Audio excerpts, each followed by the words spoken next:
thermometer, not the thermometer, not the thermometer, bitches don't lie. Let's go ahead and make a spirit pendulum to communicate with entities. First, I always like to make sure that my pendulum actually wants to be in a jar, so I ask for a clear yes. Then I get my preferred jar and cleanse it with incense. Next, I add salt. I like to use enough to cover the bottom of my jar. On top of the salt, I like to layer clear quartz to help boost the pendulum's abilities. In addition to the quartz, we can also use amethyst, which is a great stone for boosting psychic abilities. Finally, I like to add a little element of myself. For me personally, that's my birthstone garnet. Alright, it's time to add your pendulum. There are many ways to attach your pendulum to your bottle's cork. You can attach a hook to your cork, or you can do what I'm doing, which is actually threading the chain through. If you choose to thread it through like I'm doing, please be safe. I'm definitely not showing you the safest way to get this done. Once you've attached your pendulum, go ahead and adjust it so it hangs at a level you like. And finally, for an optional step, you can go ahead and seal your jar with wax. If you plan to take your pendulum out at a later date, you can go ahead and skip this step. And there you go. Let's continue the burn. This is Solterra's white cleansing candle from Solterra's Smell Like a Spell line. I'm hoping that today we find something inside. We're 1 hour in. It's been 2 hours, and she's finally revealing something right there, and I think something right there. We're 3 hours in, and I think this one's ready. Give me the rock. Ooh.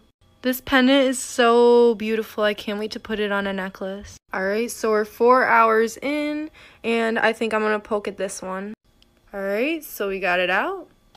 Wow, that's so cool. I actually got my first ancient rune out of one of these candles. At least I believe that's what this is. If not, let me know. It's almost been 4 hours, so I'm going to poke at this one. Okay, that was easier than I expected. I got another clear quartz aura crystal ball. Stay tuned to see which one I burn next. Baby, you're like lightning in a bottle. I can't let you go now that I got it all.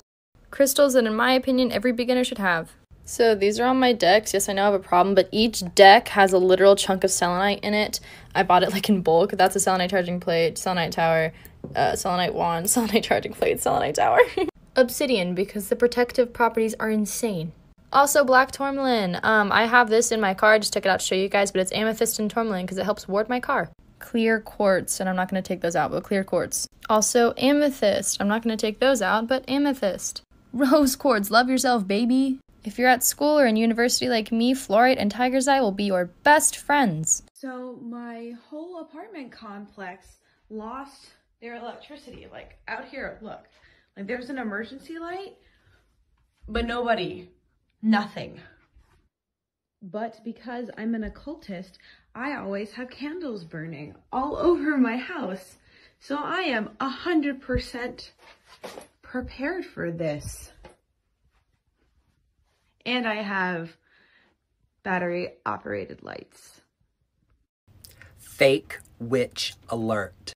It has come to my attention that there is a witch here on TikTok that's telling baby witches, new witches, that they need to go to the graveyard. They need to be sacrificing animals, pouring blood on themselves, pouring blood on graves. And I've got people coming to me, freaking out, asking me if they should be doing these practices. Fuck no, you're not going to do these practices. I practice voodoo. In my tradition, we sacrifice animals when we're making priests, when we're practicing a special kind of magic to save someone's life, or if we're feeding our spirit. You don't want to fuck with these energies. If you are not an advanced witch, someone who has years of practice, study, and training, you are not going to start sacrificing animals. And if you're new, and some witch you get a reading from tells you these are the things you need to be doing, you need to get the fuck out of there, and you need to tell us about it. Taking off a skirt, let her wear my shirt before she leave. I'ma need my shirt back. You know how.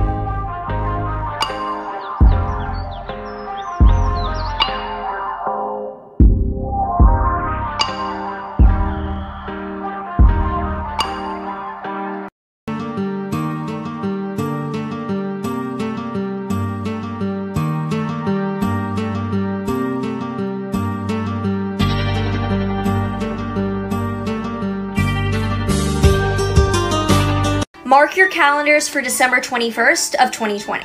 Not because anything's gonna be happening to you, but because you want to take advantage of this day. This is the exact day of the Jupiter-Saturn conjunction in Aquarius. As I've explained in previous videos, this is a big deal transit of a new reality, and in this case, a new age of air signs for the next 200 years. It is well known that kings or people in positions of power are often born under this transit, because it is so serious, yet so abundant if dedicated to. That's why you need to take advantage of starting something on that day. Start a project, put yourself out there, begin a company, like file the paperwork, do something with this astrology ingrained into it. Specifically, December 21st at 9:17 a.m. Nothing earlier, it can be a little later. Also, December 21st, 2:02 p.m. It can be a little later, but nothing earlier. These two charts are really great for beginning something that will become kingly. Click plus for more.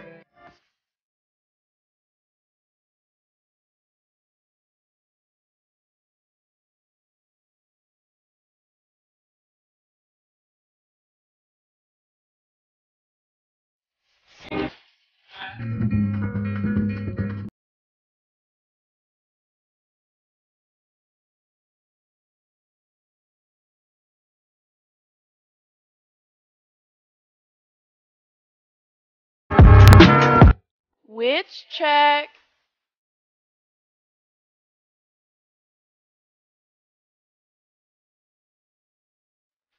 So if we go to Japan today, I'm feeling like I will be safe with you.